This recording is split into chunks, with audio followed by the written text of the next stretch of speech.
لیکن کچھ مدت بعد اسی پر اکتفا نہ کر پایا اور میں نے لاشعوری طور پر قلم اٹھا کر صفحہ کرتاس کو سیاہی سے رنگنا شروع کر دیا۔ یہ سفر کافی کٹھن تھا کیونکہ اس میں یقین کا عنصر مفقود تھا۔ میں اگر آج اپنی پہلی شائع ہونے والی کتاب کے لیے ڈباچہ لکھ رہا ہوں تو مجھے کہانی لکھنے کی غرض سے قلم اٹھانے کے پہلے دن شاید یہ سب غیر حقیقی خواب کے مانند لگتا ہو۔ جب یقین ہی نہ ہو منزل پر پہنچنے کا تو مسافر سفر میں بے چین رہتا ہے۔ اسے لگتا ہے کہ اس کا سفر بغیر کسی منزل کے ہے، وہ فقط ایک دشت میں ننگے پاؤں گھوم رہا ہے۔ یہی خیالات میرے ساتھ بھی رہے، لیکن وقت کے ساتھ دل کو یقین آنے لگا۔ اسیر الفہم میری پہلی تحریر تھی، جس کے بعد مجھے پہلی دفعہ یقین آیا کہ میں واقعاتاً کوئی کہانی مکمل کر سکتا ہوں۔ اور پھر حرب نے آ کر گویا ایک مہر ثبت کر دی کہ میں اگر محنت کروں تو ایک خیالی دنیا کو اپنے الفاظ کے ذریعے لوگوں کو دکھا سکتا ہوں، سمجھا سکتا ہوں۔ یہ سب اللہ تعالیٰ کی طرف سے ہے، میرا اس میں کوئی کمال نہیں، کیونکہ اللہ نہ چاہے تو کبھی کبھار ذہن تاریخ خلا کی مانند بن جاتا ہے، جہاں کوئی الفاظ نہیں ملتے کہ کچھ رقم کر سکے۔ اسی طرح گرمیوں کے دن تھے، جون کی کوئی آخری تاریخیں تھیں جو میں نے تاریخی ناولٹ لکھنے کا سوچا، اور یہ محض ایک سوچ تھی۔ مجھے یقین تھا یہ ممکن نہیں ہوگا کیونکہ میری اردو کی لکھائی پر اتنی دسترس نہیں تھی۔ شروع میں کوئی کہانی میرے ذہن میں نہیں تھی۔ میرے ساتھ اکثر یہی ہوتا ہے، پہلے موضوع میرے ذہن میں جنم لیتا ہے، پھر اس حساب سے کہانی ترتیب پاتی ہے۔ جہاد کے موضوع کو منتخب کرنے کے پیچھے وجہ تھی، وجہ میرا اپنا تجسس تھا، اپنے شکوک و شبہات کا ازالہ تھا۔ میں ان دنوں ہر حکم کو منطقی معیار پر پرکھنے لگا تھا اور اس سے مجھے فائدہ بھی بہت ہوا۔ جب تک مجھے تسلی بخش جواب نہ ملتا تھا میں اس پر تحقیق کرتا رہتا تھا۔ تبھی حرب میں آپ کو کئی بنیادی شکوک کا ازالہ پائیں گے۔ میں نئے دور کا ذہن ضرور ہوں، لیکن دین کی قطعی احکام میں نئی راہیں جدہ ڈھونڈنا مجھے نہیں بھاتا۔ جہاد کو اس دور کے لوگوں نے متروکہ چیز بنا رکھا ہے، ایسے جیسے کوئی منسوخ حکم ہو۔ حالانکہ آپ غور کریں تو قرآن میں بار بار جہاد کا تذکرہ ملتا ہے، اور یہاں پہ جس نے اصول فقہ کو تھوڑا بھی پڑھا ہوگا تو ان کو علم ہوگا ایسا حکم منسوخ ہو ہی نہیں سکتا جس کا ذکر قرآن میں بار بار آیا، چاہے کوئی بھی دور ہو۔ قرآن میں موجود حکم کبھی پرانے نہیں ہوتے، کیونکہ قرآن ایک حیات کتاب ہے، ہر دور میں جیتی جاگتی کتاب۔ آپ طاول گڑھ بھی لیں تو تسلی سے نہیں رہیں گے، کوئی چور آپ کے دل میں کھٹکتا رہے گا۔ آپ خود کو روشن خیال گردان کر دین کو آسان بنانے کے چکر میں دین کو اپنے حجم میں چھوٹا نہیں کر سکتے، کیونکہ نہ آپ کے پاس حق ہے اور نہ ہی دین میں کمی بیشی کی اجازت ہے۔ دین اسلام مکمل ہے، آپ کی بےتکی تعویل یا پھر آپ کی غلامی کو قبول کر لینے والی بزدلی کوئی حیثیت نہیں رکھتی۔ آپ کے علم کو تان آپ کے اوپر ہی ہے۔ جو موضوع منتخب ہو گیا تو اپنی ٹوٹی پھوٹی عربی کو استعمال کرتے ہوئے میں نے کہانی کو نام حرب رکھ دیا۔ حرب یعنی جنگ، دوسرے الفاظ میں جہاد۔ اب اگر موضوع جہاد تھا اور نام بھی اسی طرز کا تھا تو بلا واسطہ کہانی میں جنگ و قتال ہونا لازمی تھا۔ میں نے سب سے پہلے تو جوش میں آ کر ایک سرورگ بنا کر انسٹا سٹوری پر لگا دی، اور پھر اپنے چھوٹے بھائی رب نواز سمیر کے پاس آ بیٹھا، اس کے کانوں سے ہینڈ نکالے اور اسے سیدھا کر کے بٹھایا۔ وہ تاریخ میں دلچسپی رکھتا ہے اور مجھ سے بہتر تاریخ جانتا ہے۔ اسے صورتحال بتائی اور کہا کہ کہانی کا دور منتخب کرنے میں میری مدد کرو۔ میں نے اپنی طرف سے اسے ایک مبہم سا کہانی کا خاکہ بتایا تو وہ اپنے اصلی انداز میں نفی میں سر ہلاتے کہنے لگا کہ تمہاری کہانی کسی دور میں فٹ نہیں آتی، حقیقت کو چھوڑ کر فینٹیسی لکھو۔ لیکن پھر 2 گھنٹوں کی بحث کے بعد جس میں کہانی میں کچھ ترمیم ہو چکی تھی، میں نے شام کی چائے سے گھونٹ لیتے ہوئے کہا، پھر یعنی مورکا کے یعنی جلوت والا دور تقریباً فٹ بیٹھتا ہے۔ میرے خیال سے تو یہ پرفیکٹ ہے۔ رب نواز نے ہینڈ فری واپس کان میں ڈالتے ہوئے کہا، دور منتخب ہوا تو میں نے تحقیق پر کام شروع کیا۔ اس دور کی تاریخ کے لیے میں نے گوگل اور یوٹیوب سے مدد لی، منظر نگاری کے لیے ایک سیریز سے مدد لی، اور جہاد کے موضوع کے لیے میں نے مختلف ریسرچ پیپرز پڑھے۔ مولانا مودودی کی کتاب جہاد فی الاسلام پڑھی اور غامدی صاحب کی بھی رائے کو ایک نظر دیکھا، اور محمد بن زبیر میرے بہترین دوست اور کلاس فیلو، ان کی بڑی مہربانی ہے جس نے تحمل سے میری بے تکے سوالات سنے اور موضوع کو سمجھنے میں مدد کی۔ جہاد کا موضوع چننے کے بعد جب میں نے تحقیق شروع کی تو مجھے اندازہ ہوا کہ یہ موضوع بہت پیچیدہ ہے، اس کی کافی پرتیں ہیں، میں اس کو ایک مختصر ناول میں نہیں سمو سکتا۔ جہاد کے تصور سے لے کر اس کی جنگی قوانین تک نہ جانے کیا کیا اس موضوع میں سمویا ہوا ہے۔ تب میں نے خود سے کہا کہ جہاد کے موضوع کی کوئی ایک پرت، اس کا کوئی ایک جزو مجھے چننا چاہیے تاکہ میں مختصر ناول کی حدود میں رہتے ہوئے اس ایک جزو کو مکمل کر سکوں۔ اسی خیال پر عمل کرتے میں نے موضوع جہاد کا تصور کو چنا۔ یہ مختصر ناول جہاد کے اس ایک جزو کے متعلق ہے، اسی کی گرد پوری کہانی گھومتی ہے۔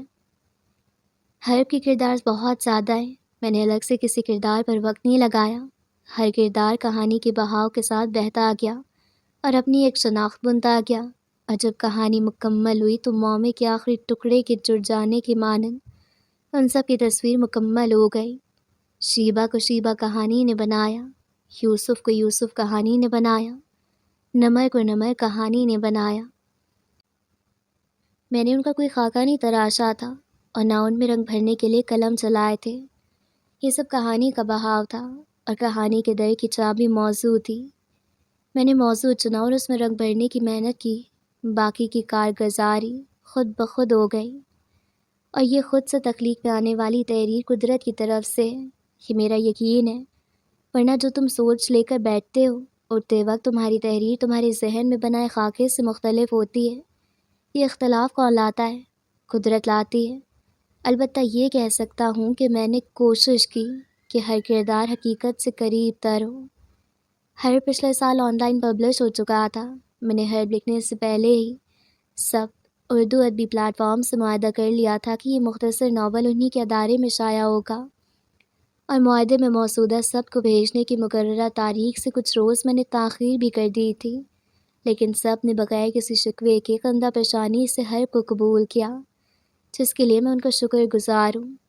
حرب کے آن لائن شائع ہونے کے بعد بہت سے ایسے نام ہیں جنہوں نے حرب کو سراہا اور میری حوصلہ افزائی کی۔ میں ان سب احباب کا دل سے شکر گزار ہوں، خاص طور پر جنہوں نے تبصرے لکھے اور حرب پر ایڈٹس بنائے۔ آپ سب کی وجہ سے ہی ہر بات کتابی شکل میں آپ کے ہاتھ میں ہے۔ لکھاری کی حوصلہ افزائی کی جائے تو وہ خود کو نکھارتا ہے۔ آپ اپنے الفاظ اپنے تبصروں کو بے جا نہ سمجھیں کہ کسی کے لیے پروان چڑھنے کی تخم ہے۔ آخر میں محض یہی کہوں گا کہ میری جانب سے ایک ادنا سی کوشش تھی، ممکن ہے کمی بیشی ہو، لیکن خطا پر تصحیح کو میں کھلے دل سے تسلیم کروں گا۔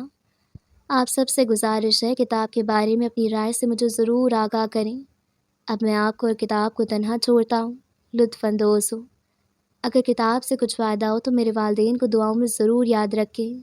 جزاکم اللہ۔ تاج محمود، اسلام آباد، 10 اگست 2024۔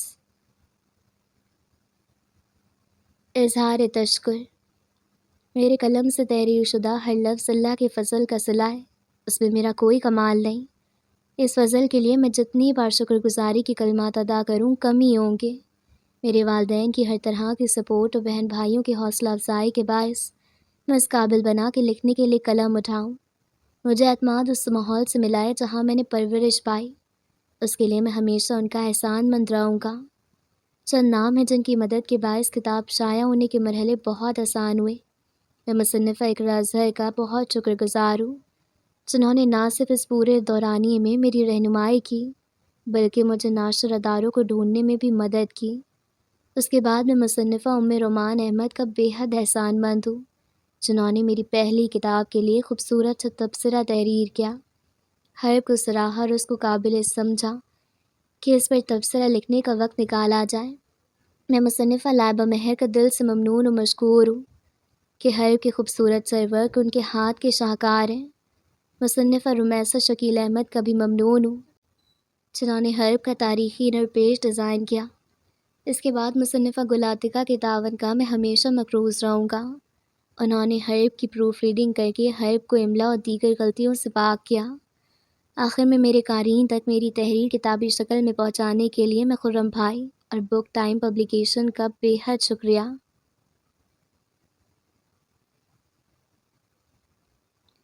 حرب کا آغاز۔ کیا یہ امن ہے کہ تباہی کی زد میں ہے وہ معصوم جو بولتے ہیں نام رب کا؟ کیا وہ فقط اس غرض سے لیتے ہیں جان انسانوں کی کہ وہ لیتے ہیں نام رب کا؟ کٹے سر، چھلنی سینے، بے آبرو جسم، کیا لگتی نہیں ضرب من پہ اس سب کے بعد بھی؟ لیکن پھر بھی خطا کار ہیں وہ جو لیتے ہیں نام رب کا، اور غیروں سے کیا گلا ہم کو کہ اپنے ہیں بھی صحیح قابل درد، کہ اٹھاتے نہیں شمشیر، شمشیر کا جا یہ اٹھاتے نہیں آواز، چپ لگی ہے سب کو، بہرے بھی کب سے ہیں ہم، کہ آواز سنائی نہیں دیتی ان کی جو کہتے ہیں اے ہمارے رب ہمیں اس ظالم بستی سے نکال۔ کیا ہو گیا مرد مجاہد کو کہ ڈرتے ہیں موت سے، کہ مرنا نہیں ایک روز جو ڈرتا ہے موت سے۔ بغداد، عباسی سلطنت، 1258۔ دریائے دجلہ کے دونوں کناروں پر آباد عباسی خلافت کا دارالحکومت بغداد، جس کو الف لیلا، شہرزاد جیسے مشہور کرداروں کی کہانیوں اور ہارون الرشید اور مامون کے قائم کردہ دارالترجماتا کی وجہ سے یاد کیا جاتا تھا۔ یہ وہ شہر ہے جہاں مترجموں کو کتابیں تول کر سونا بطور معاوضہ دیا جاتا تھا۔ وسیع و عریض کتب خانے، جن میں سب سے مشہور کتب خانہ بیت الحکمت کا کوئی نظیر نہیں ملتا تھا۔ بیت الحکمت اب ایک ایسا ادارہ بن چکا تھا جہاں سائنس کی مختلف شاخوں اور سماجی علوم کی تعلیم میں اس کا کوئی ہمسر نہ تھا۔ یہاں ریاضی و فلکیات، طب و ریاضات، فلسفہ و ادب، تاریخ و منطق و فنون لطیفہ کے علاوہ کیمیا گری و علم النجوم جیسے مضامین تک میسر تھے۔ اب تو یہاں ہر روز نئی ایجادات ہوتی نظر آتی تھیں۔ بغداد بھی ہر دوسرے محلے میں زمین پہ چٹائی بچھائے سامنے لکڑی کی صندلی رکھ کر بچے دین و دنیا کی تعلیم سیکھتے نظر آتے تھے۔ خرس بغداد علم و تہذیب کا گہوارہ بن چکا تھا۔ اس کے علاوہ خوبصورت مساجد، عالیشان عمارتیں اور محلات اس طرح سے تعمیر شدہ تھے کہ ان کی دیواریں اور چھت آرائشی خاکوں سے مزین تھی کہ سب ان کی فنی تعمیر میں مہارت کا منہ بولتا ثبوت تھے۔ لبالب بازار، جن میں ریشم و زمرد کی تجارت عام تھی، چاندی کے قدیم طرز کے بنے برتنوں اور جنگی اوزاروں کی تجارت کا بھی خوب دور دورہ تھا۔ سب سے مشہور پرتعیش حمام، اس شہر کے حمام اتنے مشہور تھے کہ دوسرے شہروں کے مقامی بھی ان حمام کے گرم پانی سے لطف اندوز ہونے آتے تھے۔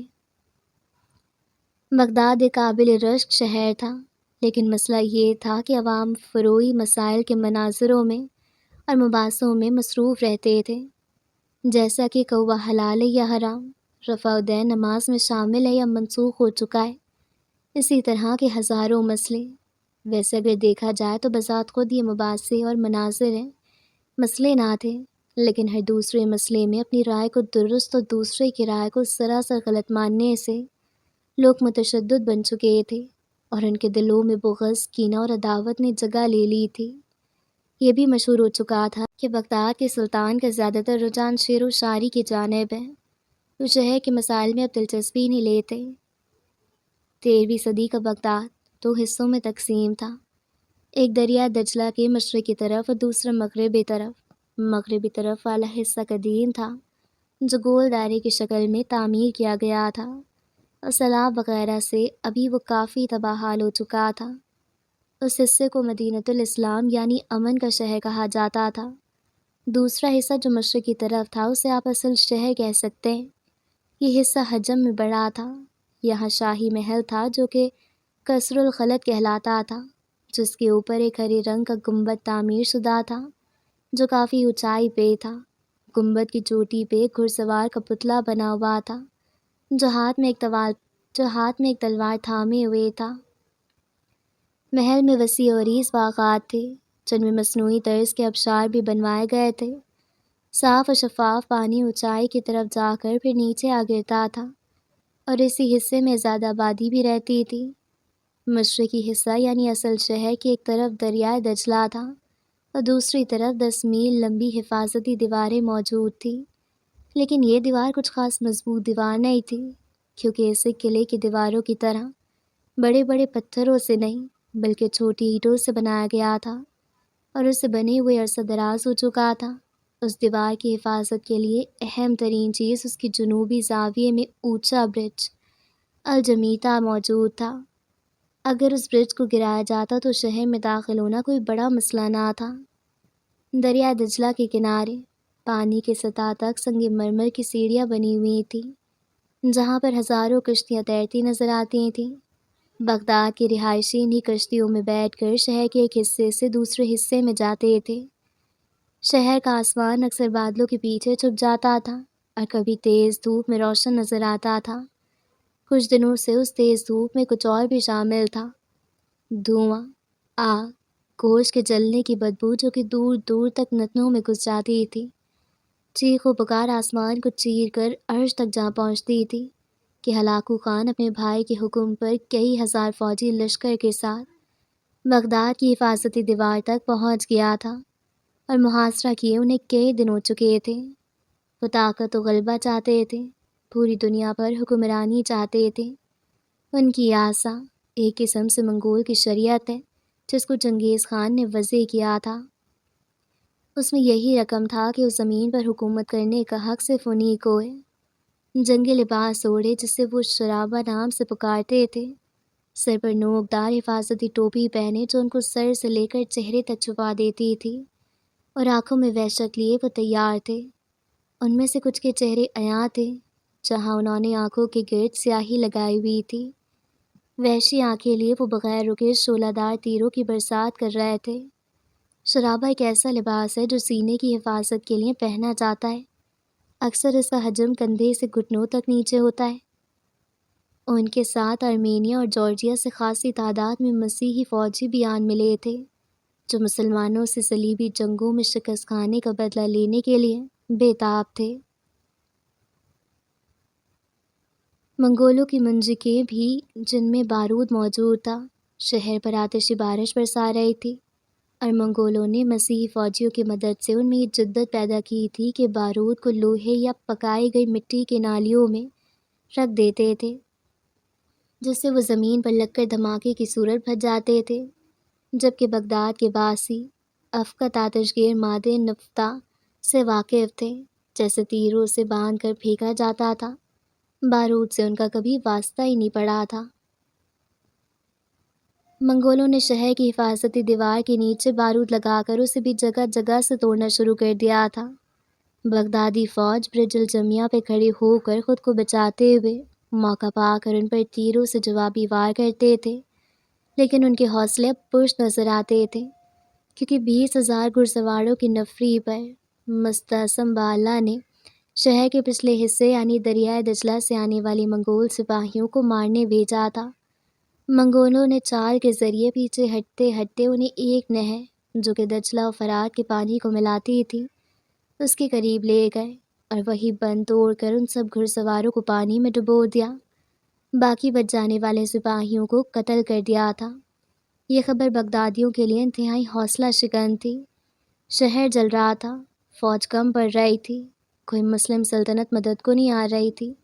یہ سب دیکھ کر بلند حوصلے کے ساتھ ہتھیار ڈالنے سے منع کرنے والے مستعصم والا اب ہتھیار ڈالنے کا سوچنے لگے تھے، اور کوئی چارہ نہیں تھا۔ شاید وہ ہتھیار ڈال دیں اور خط و عوام بچ جائیں، لیکن وہ شاید منگولوں کو زیادہ رحم دل گمان کر رہے تھے۔ دیکھتے ہی دیکھتے کچھ دنوں میں منگول سپاہیوں نے حفاظتی دیوار کے کچھ حصے پر قبضہ کر لیا۔ اب ان کے لیے شہر میں آنا جانا کوئی مشکل کام نہیں رہا تھا۔ ایسے میں عباسی خلیفہ ہلاکو خان سے بات چیت کرنے لگے، کیونکہ شکست واضح تھی۔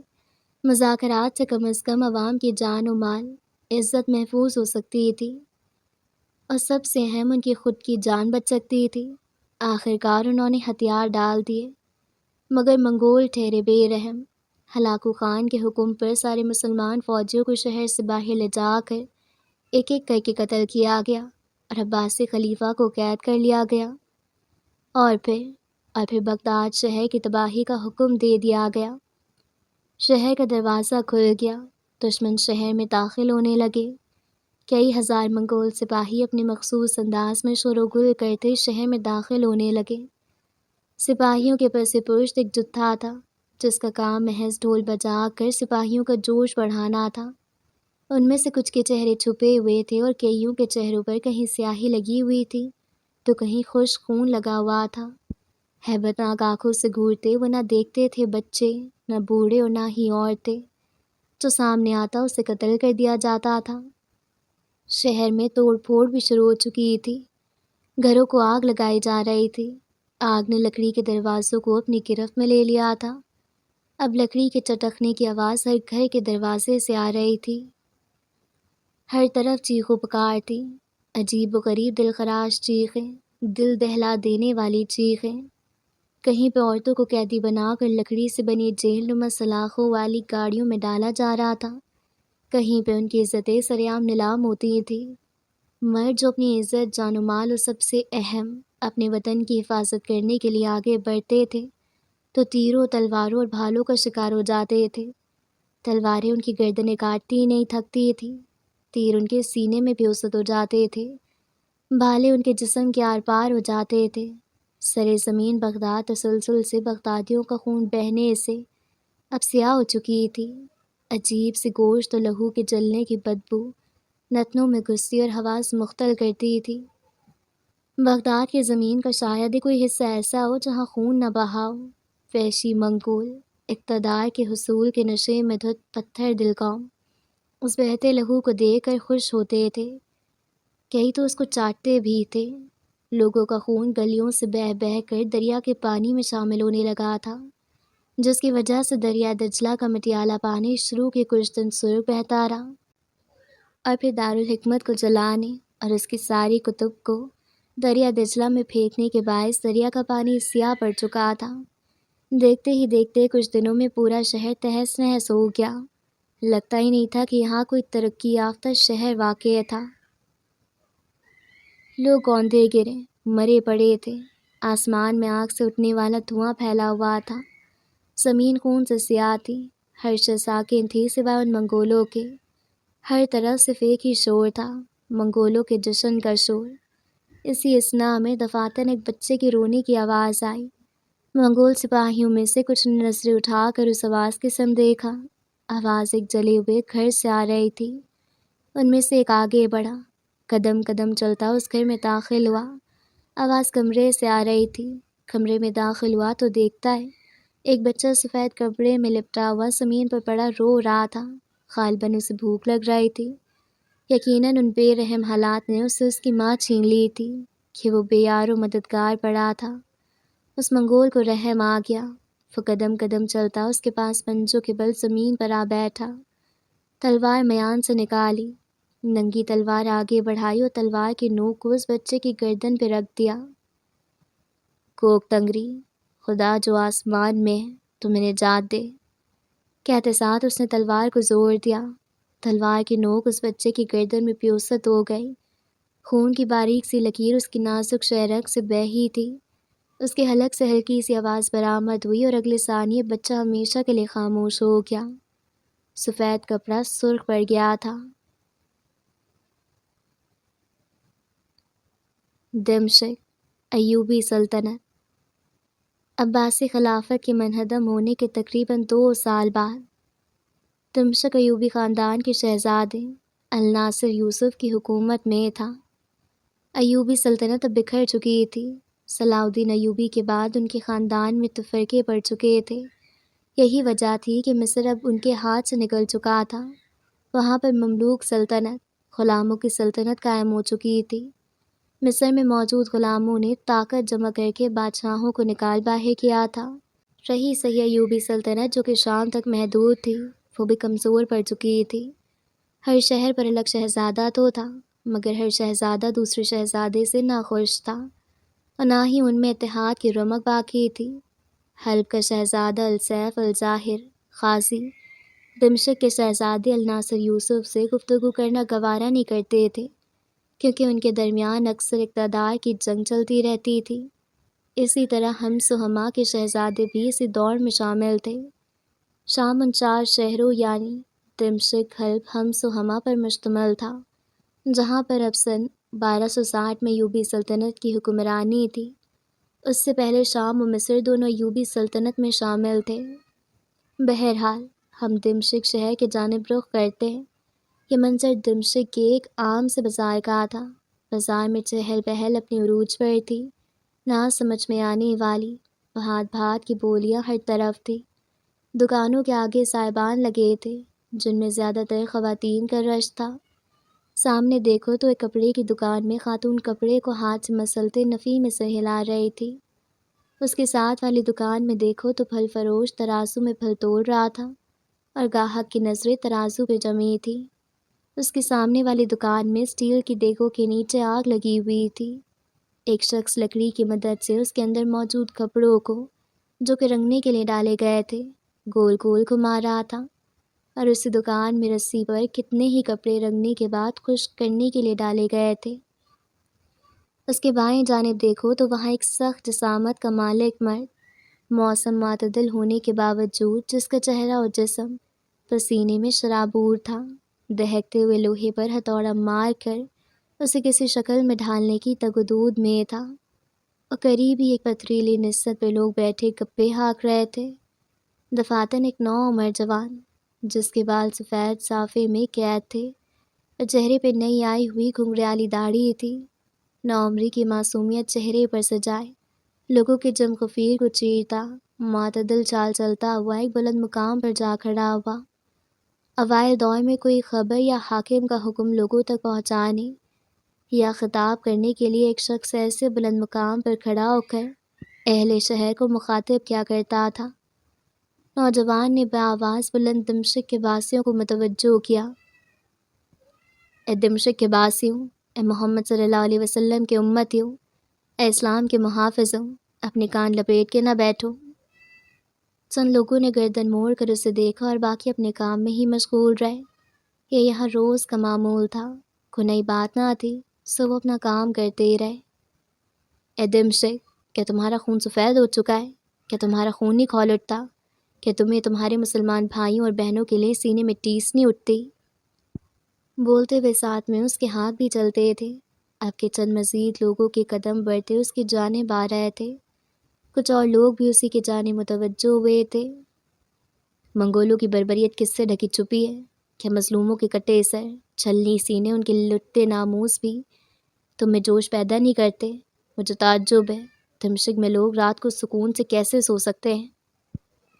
لوہے پہ ہتھوڑا مارتے شخص نے ایک نظر اٹھا کر اسے دیکھا۔ اسی طرح کپڑے مسلتی عورت بھی اب گردن موڑ کے اس جانب متوجہ تھی۔ اب بازار کا شور کم ہونے لگا تھا کہ دشمن جب ہمارے گھروں تک پہنچ جائیں گے تب ہم جاگیں گے۔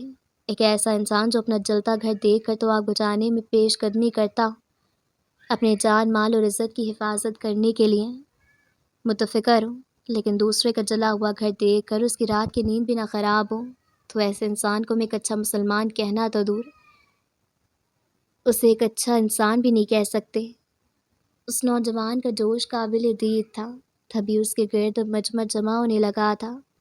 چند لوگوں کے چہرے اب متفکر لگ رہے تھے، کچھ رنجیدہ تھے، کچھ غصے میں تھے، کچھ تذبذب کا شکار دکھائی دیتے تھے۔ بھات بھات کی بولیاں اب سکون میں تبدیل ہو چکی تھیں۔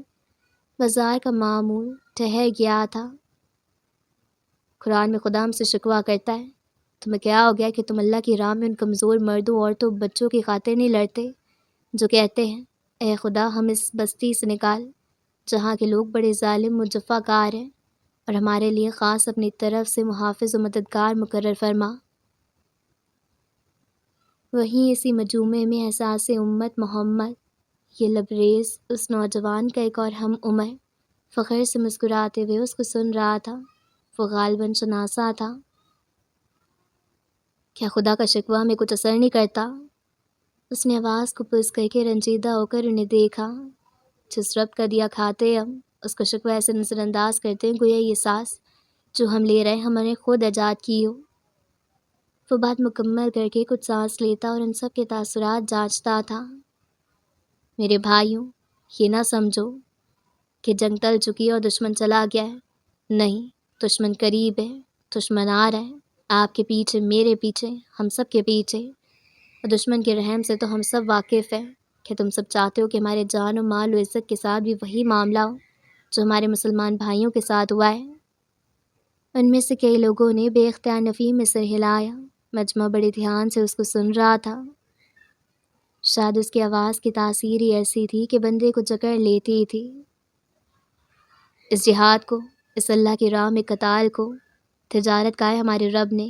اللہ سے تجارت کر کے کوئی نقصان اٹھائے گا کیا؟ قرآن میں ہمارا رب کریم فرماتا ہے، اے ایمان والو، کہ میں تمہیں ایسی تجارت بتاؤں جو تمہیں دردناک عذاب سے بچا لے۔ وہ تجارت یہ ہے کہ تم اللہ اور اس کے رسول پر ایمان لاؤ اور اس کی راہ میں اپنی جان و مال سے جہاد کرو۔ یہ تمہارے لیے بہترین کام ہے اگر تم جانو کہ ہم ایسی تجارت نہیں چاہتے جو ہمیں دردناک عذاب سے بچا لیں، اور ہمیں چاہیے ہی کیا؟ اس دنیا امتحان میں کامیاب ہونے کے علاوہ ہمیں چاہیے ہی کیا؟ اور آپ لوگوں نے سنا، ہمارے رب نے اس کو بہترین کام بھی کہا ہے۔ اگر ہم ذرا بھی سوچیں تو اس کے فائدے روز روشن کی طرح عیاں ہیں، لیکن ہم تو سوئے ہوئے لوگ ہیں، ہمیں کیا کوئی سمجھ آئے؟ پورا بازار ایسے فرصت سے اس کو سن رہا تھا جیسے وہ آخری شخص بچا ہو جو بولنے کی اہلیت رکھتا ہو۔ اللہ ان لوگوں سے محبت کرتا ہے جو اس کی راہ میں صف باندھ کر قطار میں لڑتے ہیں۔ یہ میں نہیں کہہ رہا، یہ ہمارا رب کہہ رہا ہے قرآن میں۔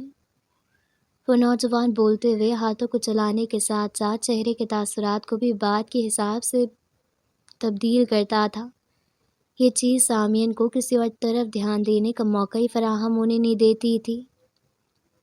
مجمع میں کھڑے ایک نوجوان نے گلا کھنکارا اور ایک نظر اس پر دوڑائی، پھر گردن اونچی کر کے اونچی آواز میں اس سے مخاطب ہوا، تمہاری بات اپنی جگہ درست ہے، لیکن ہمارے بعض علماء ان سے جنگ کرنے سے منع کرتے ہیں کیونکہ ان میں مسلمان بھی ہیں۔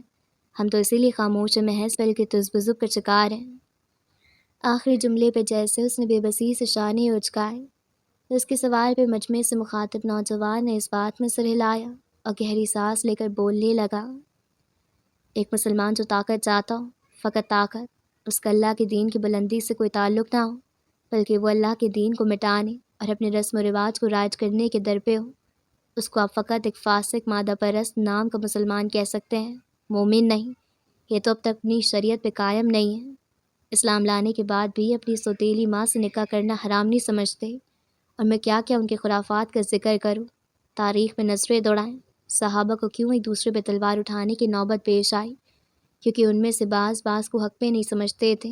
صرف حق پہ نہ سمجھنے پہ، وہ تو پھر بھی صحابہ تھے، ان کے اعمال و ایمان پختہ تھے۔ جن کے اعمال میں خرافات پائے جائیں، جو باطل پہ کھڑے ہوں، ان پر تلوار اٹھانے پر کیسا تعامل، کیسی جھجک؟ کہہ کر وہ چند لمحے خاموشی سے ان کو تکتا رہا۔ چند لوگوں نے سمجھنے والے انداز میں سر ہلایا، باقی بس محصور ہوئے بغیر کسی رد عمل سے اسے تکتے رہے تھے۔ یہ ہمارے حکمران یا علماء جن کی آنکھوں پہ پٹی بندی ہے، وہ چپ اسی لیے بیٹھے ہوئے ہیں کیونکہ ان کے دلوں میں خوف بیٹھ چکا ہے۔ دنیا کی محبت اور موت کے ڈر نے ان کو بزدل بنا دیا ہے، وہ پیچھے رہ گئے۔ ہم نے اب آگے بڑھنا ہے، ہم نے احتجاج کرنا ہے، ہم عوام نے احتجاج کرنا ہے کہ ہم جنگ چاہتے ہیں۔ عوام کی یکجہت آواز کے آگے یہ حکمران کمزور پڑ جائے۔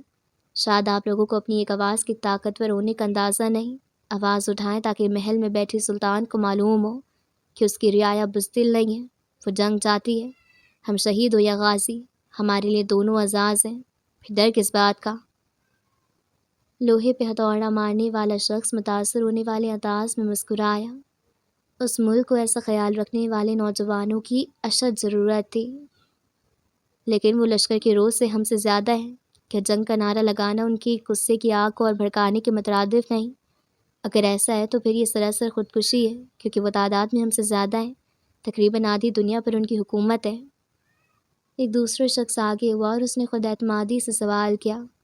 اس کے تبصرے پر وہ نوجوان زخمی سا مسکرایا۔ یہ ہے ہمارے ایمان کی حالت، 1000 کے مقابلے میں 313 والا واقعہ بھول گئے ہم شاید۔ نعوذ باللہ، ہمیں لگتا ہے ہمارا رب کوئی اور ہے۔ انبیاء اور اصحاب رسول کا رب کوئی اور تھا، رسول اللہ کا رب اور ہمارا رب وہی ہے۔ میرے بھائیوں، واحدہ لا شریک لا، بس فرق یہ ہے کہ ہم میں توکل کی کمی ہے، ایمان کی کمی ہے۔ ایک دفعہ آنکھ بند کر کے اللہ پہ یقین کر کے تو دیکھیں، وہ تھام لے گا آپ کو۔ کہ ہمیں اپنے رب پہ اتنا بھی بھروسہ نہیں؟ نوجوان شکوہ کے نہ نظروں سے مجمع کو دیکھتا رہا۔ مجمع کے لوگ گردن موڑ کر اس سوال کرنے والے کو دیکھ رہے تھے۔ اس شخص نے سر نیچے کر لیا۔ چند لمحے بعد وہ ایک وسیع کمرے میں براجمان تھے جہاں 10 سے 12 لوگ بیٹھے تھے۔ ان میں سے زیادہ تر عمر رسیدہ تھے اور کچھ دیر قبل مجمع سے مخاطب ہونے والا نوجوان بھی بیٹھا تھا۔ انہی میں سے ایک باعمر شخص جس کا جسم پختہ اور سر کے بال کچھ سفید تھے اس نوجوان سے مخاطب ہوا، آفرین عبید اللہ، اللہ تعالیٰ تمہارے علم میں اضافہ کرے۔ اس شخص کو غور سے دیکھنے کے بعد ہی اس کی جھریاں نظر آتی تھی۔ آمین، شکریہ بابا۔ عبید اللہ مسکرایا۔ اس کے پاس ایک اور کم عمر نوجوان بیٹھا تھا۔ دونوں کے درمیان چند سالوں کا فرق تھا۔ چہرے کے نقوش بھی کافی حد تک ایک دوسرے سے ملتے تھے۔ یوسف کی طرف سے کوئی خط موصول ہوا ہے عتبہ؟ اب کے بابا کریم عبید کے پاس بیٹھے کم سن عتبہ سے مخاطب ہوئے۔ عتبہ نے نفی میں سر ہلایا تو جواباً بابا کریم نے سمجھنے والے انداز میں سر کو خم دیا۔ سلطان کبھی رضامند نہیں ہوگا، مگر ہمیں مملوک سلطنت کی مدد کی ضرورت ہے۔ دعا یوسف خیر کی خبر لائے۔ بابا کریم کے ساتھ بیٹھا ایک 40 سالہ شخص جس کا نام عمر تھا، اس نے پر امید لہجے میں کہا۔ اس کی بات پر بابا کریم کے لب دعائیہ انداز میں ہلے۔ اسی وقت اس کمرے میں شیبہ داخل ہوا، ایک 30 سالہ مضبوط جسامت اور گہرے نقوش کا حامل جوان۔ امید ہے یوسف خیر کی خبر لائے گا، کیا کچھ نور الدین کی بات مان لے گا؟ شیبہ زمین پر ان کے ساتھ بیٹھتے ہوئے بولا۔ نور الدین عمر کا ہی ہم خیال تھا۔ ان کے مہم کا مقصد ایوبی سلطنت اور مملوک سلطنت کے سلاطین کو جنگ کے لیے راضی کرنا تھا، مگر چونکہ ایک مشکل کام تھا تو انہوں نے خفیہ طور پر جنگجو تیار کرنے کا سلسلہ شروع کر دیا تھا۔ قاہرہ اور دمشق میں نہ جانے کتنے جنگجو تیار کر چکے تھے اور ان کے گروہ بنا کر انہیں مختلف مقامات پر پھیلا دیا تھا۔ یوسف نور الدین کو عمر کا پیغام دینے اور وہاں کی خبر لینے قاہرہ گیا ہوا تھا۔ ان کو کام بہت ہی خفیہ طور پر کرنا تھا، کیونکہ سلطنت کو ان کے خفیہ اتحاد کی بھنک پڑنا مشکل میں ڈال سکتا تھا۔ تبھی خاص طور پر یوسف ہی گیا تھا۔ وہ نہ مانے تو ہم اپنی جنگ شروع کر دیں گے۔ عمر کا لہجہ فیصلہ کن تھا۔ کیا قاہرہ میں ہمارے گروہوں کی تعداد بڑھ گئی ہے عمر؟ وہ کن کن مقامات پر موجود ہیں؟ یوسف خبر لائے گا، یوسف ہی خبر لائے گا۔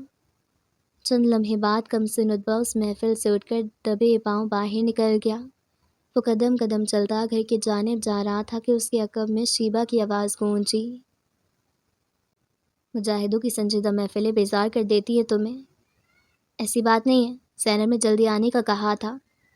عتبہ خفگی سے منہ پھیر کر آگے بڑھنے لگا۔ یہ لو، زینب کے لیے۔ شیبہ نے کپڑے کی پوٹلی میں رکھی کوئی شے اس کی جانب بڑھائی۔ کس حیثیت سے؟ عتبہ نے مڑ کر سرد نظروں سے شیبہ کو دیکھا۔ تم برا مان گئے، میں معافی چاہتا ہوں عتبہ، میں مزاح کر رہا تھا۔ یہ یوسف کی امانت تھی میرے پاس، وہ قاہرہ چلا گیا، میں اسے دے نہ سکا، تم یہ زینب کو دے دو۔ عتبہ نے بے رخی سے اس بات میں سر ہلایا اور وہ پوٹلی تھام کر آگے بڑھنے لگا۔ تم حقیقت سے منہ موڑتے ہو، خفگی اختیار کرتے ہو، حالانکہ میں تمہاری بھلائی چاہتا ہوں عتبہ۔ شیبہ کی آواز عقب میں گونجی مگر وہ رکا نہیں، گھر کے جانب بجلت میں بڑھتا آ گیا۔ آ گئے عتبہ؟ دروازہ کھلنے کی آواز اور پھر قدموں کی چاپ سن کر زینب نے باورچی خانے سے آواز لگائی۔ ہاں کہتے ہوئے عتبہ سست قدموں سے چلتا باورچی خانے کے باہر بنی مستطیل نشست پر آ بیٹھا۔ یوسف کی کوئی خبر ملی؟ زینب برآمدے میں آ کھڑی ہوئی، سر پر جمے دوپٹے کے دونوں سروں کو بالوں سے گزار کر عقب کی طرف موڑے بھورے اور سبز رنگ کے مرکب آنکھوں میں امید کی رمق لیے وہ اس سے یوسف کی خبر لے رہی تھی۔ نہیں، وہ پوٹلی ہاتھ میں تھامے سر جھکائے بیٹھا رہا۔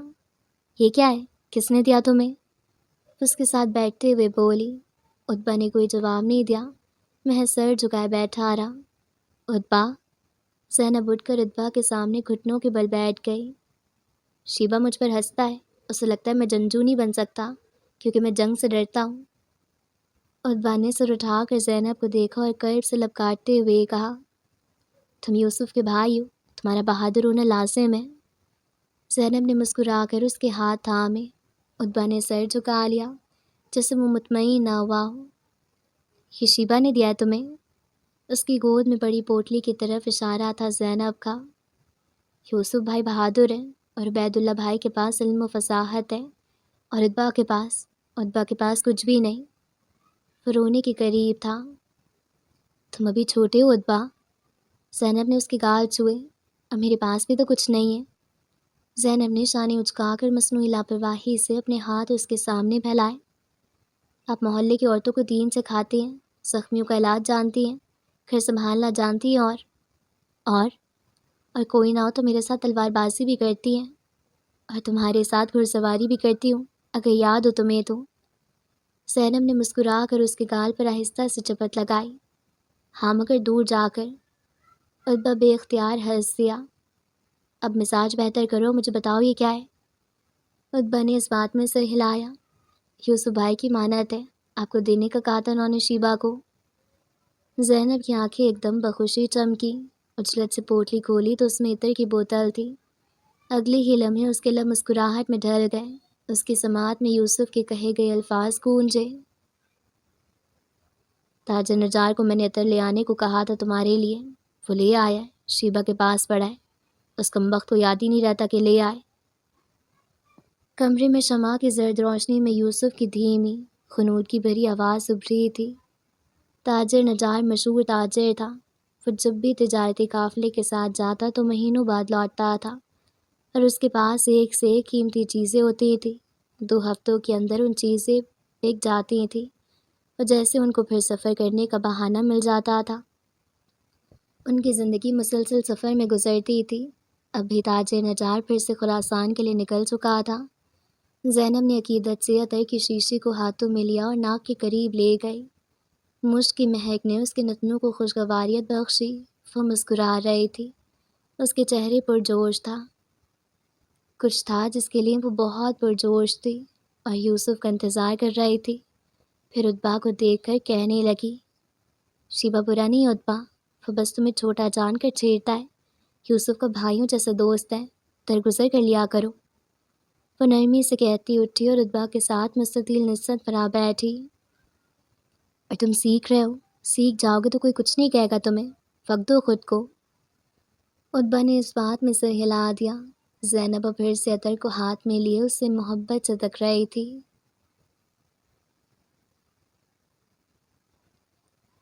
اس بنجر ریگستان نما زمین پہ ایک سیاہ گھڑ سوار سر پر بھاگ رہا تھا۔ زمین کھردری تھی، نشیب و فراز بھی تھے، سورج پورے شان و شوکت سے آگ برسا رہا تھا۔ گھوڑے پہ بیٹھے شخص کا پھیلا ہوا لباس ہوا میں پھڑپھڑاتا تھا، اس کا سر لباس کے ہم رنگ کپڑے سے ڈھکا ہوا تھا، کپڑے کو بل دے کر کس کے سر کے گرد باندھے ہوئے ہوا اور ایک سراغے لٹک رہا تھا، لیکن ہوا کے باعث اب وہ اس کی گردن سے لگ کر پیچھے کی جانب پھڑپھڑا رہا تھا۔ اس کی سرمگی آنکھیں تیکھی تھیں، دور دور تک جائزہ لیتی چکنا آنکھیں۔ چہرے پر داڑھی تھی جو کہ گرد سے ہٹی ہوئی تھی۔ سورج کی تیز تپش کے باعث اس کے لب خشک ہو چکے تھے، سانس پھولی ہوئی تھی اور چہرہ جسم پسینے میں شرابور تھا۔ دفاتن اس نے گھوڑے کے ذہن میں بندھی ہوئی زنبیل میں ہاتھ ڈالا۔ گھوڑے کی رفتار میں واضح کمی آئی تھی، مشکیزہ نکال کر اسے اونچا کیا، اس کے ساتھ ہی چہرے کو بھی اوپر کیا اور منہ کھول دیا، لیکن اس مشکیزے سے چند قطروں کے سوا کچھ نہ نکلا۔ اس کے ہونٹ بھی صحیح سے ترنے ہوئے تھے۔ ایڑی کا زور لگا کر گھوڑے کی باگ کو کھینچتے ہوئے اس نے گھوڑے کی رفتار تیز کو کیا تھا۔ دور دور تک کوئی پانی کا چشمہ نظر نہیں آتا تھا۔ گھوڑا سر پر بھاگتا رہا، حتیٰ کہ دور سے نخلستان نظر آنے لگا۔ وہاں پہنچ کر ہانپتے ہوئے اس نے ٹھنڈی آ بھری۔ وہ ایک سرسبز زمین تھی، قداور درخت، پودے، پھول، ایک طرف نہر بھی بہہ رہی تھی، نعمت ہی نعمت۔ رکاب پر پاؤں رکھ کر وہ زمین پر اترا، زنبیل کو اٹھا کر نیچے رکھا، نیچے پنجوں کے بل بیٹھ کر گھوڑے کے باگ کو اس نے جھاڑیوں میں باندھ دیا تو بھوکا پیاسا گھوڑا تازہ گھاس سے اپنا بھوک مٹانے لگا۔ اس شخص نے نرمی سے اس کی گردن تھپکی اور قدم بڑھاتا نہر تک آیا۔ مسلسل گھوڑے پر سفر کے باعث وہ تھکان کا شکار تھا۔ اس نے چلو میں پانی بھرا، بہتی نہر کا پانی بہت زرد تھا۔ ہاتھوں کا پیالہ بناتے پانی بھر کر اس نے منہ کو دھویا، داڑھی سے گرد ہٹنے لگی، دھلے دھلائے چہرے میں اس کا رنگ نکھر گیا، سفید رنگت اور سرمگی آنکھیں۔ پانی پینے کے بعد وہ وضو کرنے لگا، پھر درخت کے سائے میں نماز پڑھی، عصر کی نماز، اور پھر اسی درخت کے ساتھ ٹیک لگا کر بیٹھ گیا۔ اس جگہ پہ سورج کی تپش بھی نہ ہونے کے برابر تھی، بلکہ ایسے لگتا تھا کچھ دیر پہلے اس جگہ بارش ہوئی تھی۔ اس نے سر اٹھا کر آسمان کو دیکھا تو آسمان پہ بادل ہنوس موجود تھے۔ بارش کے بعد گیلی مٹی کی سوندھی سے خوشبو نتنوں میں گھستی محسوس ہوتی تھی۔ وہیں بیٹھے اس کی آنکھوں کے سامنے باب ماضی سے منظر نمایاں ہونے لگا۔ ہر سمت بوسال بارش کے بعد گیلی مٹی کی خوشبو پھیلی تھی۔ بارش سے ہر شے تر و تازہ ہو گئی تھی۔ پرندے اپنی اپنی بولیاں بولتے اڑ رہے تھے۔ سڑک کیچڑ زرا تھی، گدلے پانیوں سے بھرے ہوئے گھڑے تھے۔ صبح کی سنہری روشنی اس منظر کو طلسم زدہ بنا کر پیش کر رہی تھی۔ وہ چوکھٹ سے اندر داخل ہوا، سامنے نظر گھمائی تو اندر کوئی نہیں تھا۔ ایک طرف نیم و دروازے کو کھول کر اندر جھانکا، وہاں بھی کوئی نہیں تھا۔ پلٹنے لگا تو وہ سامنے کھڑی تھی، سر پہ دوپٹہ جمائے بھوری اور سبز مائل آنکھیں اور سرخ و سفید رنگت کا حامل چہرہ لیے زینب اس کی جانب متوجہ ہوئی۔ جی کہتے ہوئے سامنے آئی۔ کھانا کھایا ہے؟ یوسف نے سر نفی میں ہلایا۔ تم بیٹھو میں لگاتی ہوں، کہتے وہ باورچی خانے تک گئی، پھر وہیں سے آواز لگائی۔ عبید اور رتبہ قہوہ خانے گئے کیا؟ ہاں میں بھی ادھر ہی تھا، کھانا کھانے آیا ہوں۔ آخری جملہ قدرے بلند آواز میں کہا۔ وہ باورچی خانے سے باہر بنی مستطیل نصرت پر بیٹھا تھا۔ میں سن سکتی ہوں، بحری تھوڑی ہوں۔ باورچی خانے سے نکلتے ہوئے اس نے مصنوعی خفگی سے تشتری میں کھانا اس کی جانب بڑھایا۔ یوسف نے کچھ بڑبڑا کر معصومانہ شکل بنائی، نصرت پر پاؤں اوپر کر کے بیٹھا اور تشتری سامنے رکھی۔ کیا مطلب؟ اس کے پاس کھڑی ہو کر زینب نے مصنوعی تیور چڑھائے، لیکن ساتھ میں ہنس دی۔ اسے غصہ کرنا بھی نہیں آتا تھا۔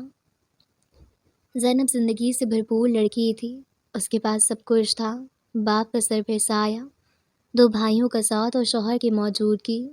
وہ مطمئن تھی، بس ماں کی کمی محسوس ہوتی تھی، لیکن اس نے محسوس کیا وقت کے ساتھ ساتھ وہ ماں کو بھولتی جا رہی تھی۔ کچھ نہیں کہہ رہا تھا، بس خفا ہوں۔ روٹی سے نوالا توڑتے ہوئے وہ بڑبڑایا، سر پلیٹ کی جانب جھکایا ہوا تھا جیسے وہ مکمل کھانے کی طرف متوجہ ہو۔ نہیں سچ میں؟ وہ بھی نصرت پہ اس کے ساتھ آ بیٹھی۔ اب ایسا تھا کہ وہ دونوں مد مقابل بیٹھے تھے اور ان کے درمیان کھانا تشتری میں پڑا تھا۔ چھوڑو، تمہیں خود نظر ہی نہیں آتا۔ وہ سر اٹھائے بغیر بول رہا تھا، ایسے جیسے کھانا کھانے میں مشغول ہو۔ وہ خاموشی سے اسے دیکھتی رہی اور پھر گویا ہوئی۔ یوسف منتیں کرواؤ گے اب؟ وہ کھانا چھوڑ کر اسے دیکھنے لگا۔ تم نے کبھی اظہار ہی نہیں کیا، میں نے کیا ہے کئی مرتبہ۔ زینب مسکرا دی، بلکہ ہنس دی۔ کھانا کھا لو، بہت باتیں کر لی تم نے، کہہ کر اٹھی اور باورچی خانے کی طرف مڑ گئی۔ ٹھیک ہے، وہی کرو جو کرنا آتا ہے تمہیں۔ یوسف بڑبڑایا۔ تم نے کبھی کچھ مانا ہے جو آج مانو گے؟ یوسف تم بس خاموش ہی رہو۔ باورچی خانے سے زینب کی آواز گونجی۔ وہ مسکرایا جب اس نے آخری لقمہ لیا۔ زینب اس کے پاس اس مستطیل نصرت پر آ بیٹھی۔ زینب نے نظر اٹھا کر اسے دیکھا اور مسکرائی۔ قاہرہ کب جا رہے ہو؟ کل صبح۔ کب تک آؤ گے؟ 2 ہفتوں تک، پھر تمہارے حضور پیش ہو جاؤں گا خانم۔ اور یاد رکھو زینب، میرے آنے کے بعد جنگ شروع ہونے میں وقت نہیں لگے گا، منگول ہماری طرف بڑھ رہے ہیں۔ جب تمہارے جیسے جنگجو موجود ہوں، دمشق کے لوگوں کو ڈرنے کی کیا ضرورت؟ وہ کبھی یہاں نہیں پہنچ پائیں گے۔ مگر ایسے جنگجوؤں کی بیوی بہت کنجوس ہوتی ہے، محبت کا اعتراف ہی نہیں کرتی۔ یوسف زیر لب مسکرا دیا۔ زینب اس کو تکتی رہی، اس کے لب مسکراہٹ میں ڈلے اور آنکھوں میں ایک دم بہت کچھ ایک ساتھ مترشرا ہوا۔ یوسف میں تمہیں شدت سے چاہتی ہوں، تمہاری خیریت کی دعا ہر وقت میرے لبوں پر رہتی ہے۔ تم میرے لیے اول و آخر ہو، مگر میں اظہار نہیں کرتی۔ جب کبھی میں کھل کر کسی چیز کو مناتی ہوں وہ مجھ سے چھن جاتی ہے، چاہے وہ میرے جانور ہو، میری امی کی صحت یابی ہو یا میرا بچہ ہو۔ زینب کی آواز رن گئی۔ میں نے بہت کچھ کھویا ہے، میں تمہیں نہیں کھونا چاہتی۔ وہ لبھیچے آنکھوں میں آنسو لیے اسے تک رہی تھی۔ یوسف نے اس کے ہاتھ تھام لیے۔ کوئی بھی چیز اللہ کے اذن کے بغیر نہیں وقوع پذیر ہوتی زینب، ہر چیز ویسے لکھی ہوئی تھی، تمہارے خوش ہونے کا اس میں کوئی عمل دخل نہیں۔ زینب نے سر جھکا کر اس بات میں سر ہلایا اور اوڑھنی کے پلو سے آنسو صاف کیے۔ تم یوں ڈر ڈر کر نہ جیو، اللہ سے بہتر گمان رکھو، اللہ بہتر عطا کرے گا۔ میں نے تمہارے لیے اشعار لکھے ہیں۔ زینب نے ایک دم سے سر اٹھا کر کہا۔ اس کی بھیگی آنکھیں مسکرا رہی تھی۔ نہ کرو زینب و شاعرہ۔ یوسف منہ کھول کر حیرت سے ہنسا۔ شاعرہ نہیں، شوہر سے محبت کا اظہار۔ تم کہتے ہو نا میں محبت کا اظہار نہیں کرتی۔ یا سلام، دکھاؤ۔ یوسف محبت سے زینب کو دیکھنے لگا۔ اس کے لہجے اور آنکھوں میں خوشگوار تحیر تھا۔ پہلے تم قاہرہ سے لوٹ آؤ۔ زینب نے جتانے والی آنکھوں سے یوسف کو دیکھا اور اٹھ کھڑی ہوئی۔ زینب دکھاؤ نا، ابھی تو میں قاہرہ گیا بھی نہیں ہوں۔ تم لوٹ آؤ پھر، پہلے نہیں۔ وہ قدم قدم پیچھے ہوتے باورچی خانے میں چلی گئی۔ منظر ہوا میں تحلیل ہو گیا۔ فزیر لب مسکرانے لگا۔ اس کی آنکھیں بند ہونے لگی تھیں۔ جسم تھکن سے چور تھا، لیکن اس کو پہنچنا تھا اور بہت جلد پہنچنا تھا۔ الخلیل، ایوبی سلطنت۔ الخلیل کے کارواں سرائے دور سے دکھائی دیتے تھے۔ ساتھ ہی مسجد ابراہیمی کا بلند مینار دور تک دکھائی دیتا تھا۔ دراصل الخلیل مصر، شام اور جزیرہ نما عرب کو ملانے والی تجارتی راستے پر واقع تھا۔ یہی وجہ تھی کہ یہاں پر کاروان سرائے کافی تعداد میں موجود تھے۔ اس شہر میں ہر صبح نئے قافلوں کی آمد ہوتی تھی۔ اونٹنیاں خرامہ خرامت چلتی یہاں پہنچتی تھی۔ یہاں اجنبی لب و لہجے میں عربی بولی جاتی تھی۔ یہود و نصاری، مسلمان و مجوسی، غرض ہر نسل و مذہب کے لوگ یہاں پائے جاتے تھے۔ مغرب ہونے میں کچھ وقت رہ گیا تھا۔ دور سورج کی نارنجی لکیریں آسمان پر بکھری ہوئی تھی۔ سرد ہوا کی سرسراہٹ فضا میں اپنی موجودگی کا احساس دلاتی تھی۔ یوسف گھوڑے کی باگ تھامے ابھی پیدل چل رہا تھا۔ رفتار بھی کم تھی۔ کچھ دیر ٹہل کر اس نے اپنا سفر پھر سے شروع کرنا تھا۔ وہ غالباً مغرب کے وقت کے داخل ہونے کا انتظار کر رہا تھا۔ اسے تھکن محسوس ہو رہی تھی، لیکن وہ سرائے مراد گزارنے کا متحمل نہیں ہو سکتا تھا۔ اسے جلد از جلد دمشق پہنچنا تھا۔ نہ جانے کیوں آج صبح سے اس کا دل بے چین تھا۔ وہ انہیں سوچوں میں سر جھکائے چل رہا تھا کہ اس نے کسی کے قدموں کی چاپ سنی اور نظر اٹھا کر سامنے دیکھا۔ سامنے سے ایک عمر رسیدہ شخص لاٹھی کے سہارے چلتا ہوا اس کی جانب آ رہا تھا۔ اس تک پہنچ کر عمر رسیدہ شخص مسکراتے ہوئے گویا ہوئے، کہیں راستہ تو نہیں بھٹک گئے برخوردار؟ جواباً یوسف مسکرا کر نفی میں سر ہلانے لگا۔ تھک گیا ہوں، ٹہل رہا تھا، مغرب عشاء جمع کر کے پڑھ کر نکلنا ہے۔ سورج غروب ہونے کا انتظار تو کر رہے ہو، لیکن رات کا سفر محفوظ نہیں ہوتا۔ عمر رسیدہ شخص نے اپنی سفید داڑھی پر ہاتھ پھیرتے ہوئے کہا۔ ان کا سفید لباس ٹخنوں تک آتا تھا۔ سر پہ سفید امامہ بھی تھا اور چہرہ جھریوں زدہ تھا۔ مجھے نہیں رکنا چاہیے، دیر ہو گئی تو بڑی مشکل ہو جائے گی۔ باغ یوسف کے ہاتھ میں تھی اور اس کا گھوڑا گھاس میں منہ مار رہا تھا۔ دیر سے پہنچنا نہ پہنچنے سے بہتر ہے بچے، احتیاط لازمی ہے۔ کچھ دیر آرام کر لو، کھانا کھا لو، فجر کا وقت داخل ہوتے ساتھ ہی نکل جانا۔ میرے پاس جگہ ہے، آ جاؤ، خواہ مخواہ آپ کو زحمت ہوگی۔ وہ محض تکلف میں انتظار کر رہا تھا، ورنہ دور اندر اسے بھی خواہش تھی کہ وہ کچھ وقت سستا لے۔ کیا زحمت بچے، آ جاؤ، آؤ، دیکھو تمہارا گھوڑا بھی تھک چکا ہے۔ بالآخر تکلف ختم کرتے اس نے ہتھیار ڈال دیے اور ان کے ساتھ چلنے لگا۔ نام کیا ہے تمہارا؟ راہ چلتے قدم کے ساتھ قدم ملاتے عمر رسیدہ نے گردن موڑ کر اسے سوال کیا۔ یوسف، یوسف جیونی۔ یوسف نے بھی گردن موڑ کر ان کو دیکھتے ہوئے جواب دیا۔ وہ کیچڑ زدہ راہ پہ چل رہے تھے، جس کے دونوں اطراف جھاڑیوں اور دور دور تک قداور درخت دکھائی دیتے تھے۔ دمشق جا رہے ہو؟ عمر رسیدہ سوال کرتے ہوئے کنکھیوں سے اس کی لہجے اور چال کو بھی پرکھ رہا تھا۔ ہاں بالکل، قاہرہ سے دمشق جا رہا ہوں۔ یوسف عام سے انداز میں جواب دیتا ان کے قدم کے ساتھ قدم ملا رہا تھا۔ عمر رسیدہ شخص کافی آہستہ چل رہا تھا۔ آپ کا تعارف؟ اب کی بار یوسف نے سوال کیا۔ حکمت زہری پکارتے ہیں اس ناچیز بشر کو۔ میری بنیاد خراسان کے ایک علاقے سے، محض چند ہی سال قبل یہاں بابل۔ یہ شہر فلسطین کے شہر غزہ کے قریب ہی ہے۔ غزہ کے دوسرے پار بحر الروم ہے، اور بحر روم کے کناروں پہ 3 مسیحی شہر آباد ہیں، اور ان شہروں کے قریب ایک نہر ہے جسے عین جالوت پکارا جاتا ہے، اور عین جالوت کو پکار کے آگے کی جانب گھوڑے پہ دن کے تیسرے حصے کی مسافت پہ دمشق شہر ہے۔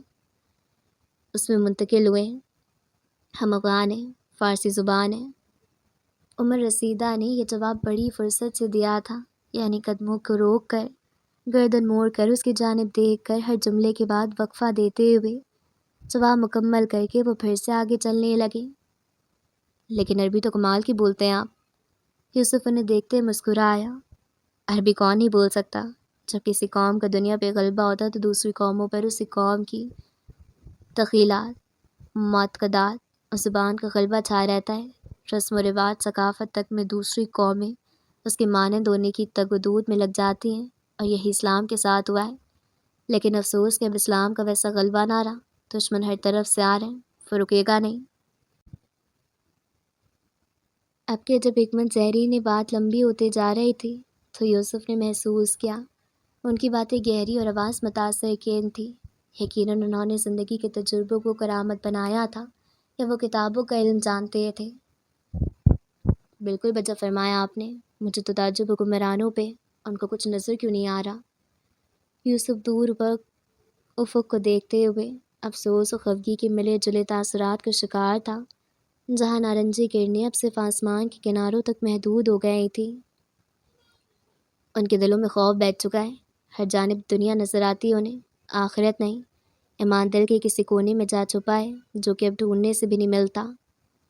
عمر رسیدہ زمین پر نظریں جھکائے نفی میں سر ہلا رہا تھا۔ لیکن ہمارے روگ علماء کو اہمیت دیتے ہیں، متعدد آراء کے باعث وہ تذبذب کا شکار ہے۔ اگر ہم کو اس شے پہ راغب کریں تو ہم سلطان کے آگے اپنی بات منوا سکتے ہیں، اور ہم منگولوں سے دفاعی جنگ کر سکتے ہیں، اپنے مسلمان بھائیوں کو اس عذاب سے نکال سکتے ہیں۔ تمہاری باتیں عمر سے ملتی ہیں، تم دمشق میں ان کے مہم کے ساتھ ہی ہو۔ عمر رسیدہ نے پھر سے ٹہر کر سوالیہ نظروں سے یوسف کو دیکھا۔ جی؟ یوسف نے ٹہر کر ان کو دیکھا، جیسے اسے عمر کا نام سننے کی توقع نہ تھی۔ ہاں تبھی تم قاہرہ سے دمشق جا رہے ہو، کوئی خاص خبر ہے؟ پہلا جملہ کہتے انہوں نے سمجھنے والے انداز میں سر ہلایا اور دوسرے پہ سوالیہ نظریں یوسف کی جانب منتقل کی۔ یہ خفیہ خبر ہے، معاف کیجیے گا، ہم حرام کو نہیں بتا سکتے۔ آپ کیسے جانتے ہیں انہیں؟ یوسف تھوڑا شرمندہ سا ہوا اور اپنے تحیر کو کم کرنے کے لیے سوال داغا۔ میں بھی ان کا حامی ہوں، وہ جب بھی یہاں سے گزرتے ہیں میرے پاس ٹھہرتے ہیں۔ اچھا، پھر تو صحیح جگہ پہ آیا ہوں میں۔ یوسف دل سے مسکرایا، ورنہ اس سے پہلے وہ کافی وقت سے کسی خدشے کو دل میں پالے چل رہا تھا۔ دمشق کا سلطان بزدل ہے، میں نے سنا ہے۔ عمر رسیدہ جانچتی نظروں سے اسے دیکھے گیا۔ اس کا مقصد اس کے خیالات کو جانچنا تھا، غالباً۔ ہمارے نوجوان بہادر ہیں، میں فقط یہ جانتا ہوں ہم صرف ان کے حکم کے منتظر ہیں۔ اگر سلطان نہیں بھی مانے تو بھی ہم نکلیں گے۔ یوسف ان کے ارادے سے بے خبر زور سے بولتا آ گیا۔ اس بات میں سر کو خم دیتے حکمت زہری نے سامنے ایک جگہ کی طرف اشارہ کیا جہاں کچھ تعمیر شدہ گھر تھے۔ پتھروں کی بڑی حجم کی اینٹوں سے گھروں کی چار دیواری بنائی گئی تھی، لیکن چاروں دیواریں ہی بلند تھیں۔ وہ قدم قدم چلتا ہے گھر کی جانب آ گئے۔ گھر کے باہر ایک طرف سائبان میں لکڑیاں پڑی تھیں۔ یوسف نے اپنا گھوڑا اسی جگہ پہ کہانی کھوٹی سے باندھا اور وہ دونوں پھر گھر میں داخل ہوئے۔ گھر میں داخل ہوتے ہی آسمان تلے صحن تھا، جہاں پہ دو صندل پڑے تھے جن پہ نرم گدے نما کسی چیز کے اوپر گہری سبز رنگ کی چادر بچھی تھی۔ وہ سبز رنگ اتنا گہرا تھا کہ مغرب کی تاریکی میں سیاہ لگ رہا تھا۔ وہ پاؤں اوپر کر کے ان پہ بیٹھ گئے۔ یوسف نے سر اٹھا کر اوپر دیکھا تو سورج غروب ہو چکا تھا، سارے میں نیم تاریکی تھی۔ تبھی گھر کے اندرونی حصے سے کوئی نسوانی آواز آئی۔ فارسی میں کہا گیا جملہ تھا وہ۔ یوسف فارسی جانتا تھا، لیکن یوسف نے ایسا تاثر دیا کہ اسے بات سمجھ میں نہیں آئی۔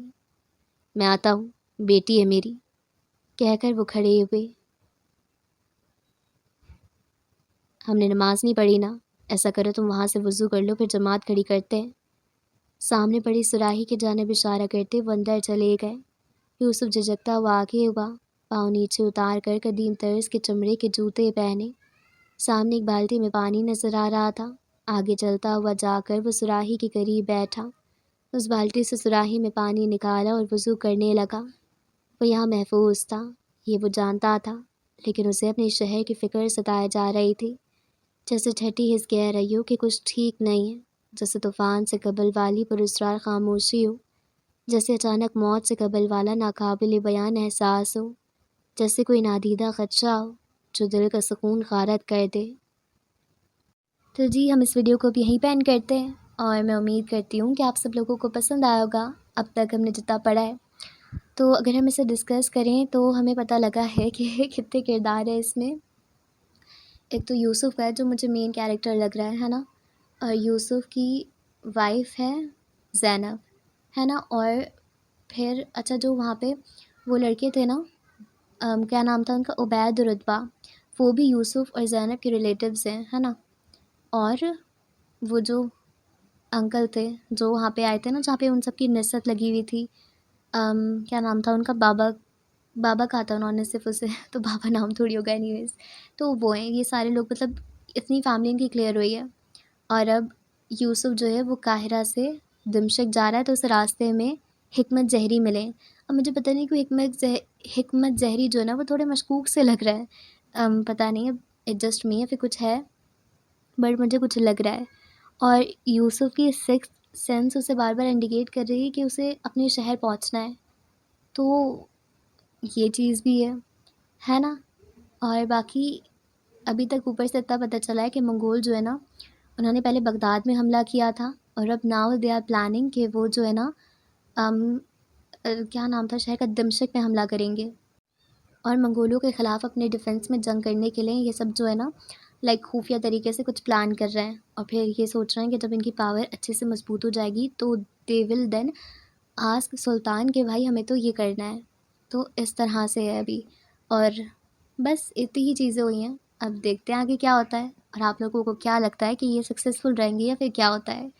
آئی نو اٹس ٹو سون، ابھی تو ہماری ناول کا صرف آغاز ہوا ہے، کچھ چیزیں ہی پتہ چلی ہیں، تو بس اب ہم انشاءاللہ نیکسٹ ایپیسوڈ میں پڑھیں گے آگے کیا ہوتا ہے کیا نہیں ہوتا ہے۔ تو اسی کے ساتھ آپ لوگ اب مجھے اجازت دیجیے، اگر آپ لوگ چینل پہ نئے ہیں تو پلیز چینل کو سبسکرائب کر لیں، اور اگر آپ لوگ چاہیں کہ آپ لوگ خود سے اسے پڑھیں تو اس کی PDF کا لنک جو ہے وہ ڈسکرپشن باکس میں منشن ہوگا، اور آپ لوگ چاہیں تو میرے چینل کو بھی سبسکرائب کر سکتے ہیں، وہاں پہ آپ کو بہت سارے دوسرے ناولس کے آڈیو کور ملیں گے، اور آپ مجھے انسٹاگرام پہ ریچ آؤٹ کرنا چاہیں تو اس کا لنک بھی ڈسکرپشن میں مینشن ہے۔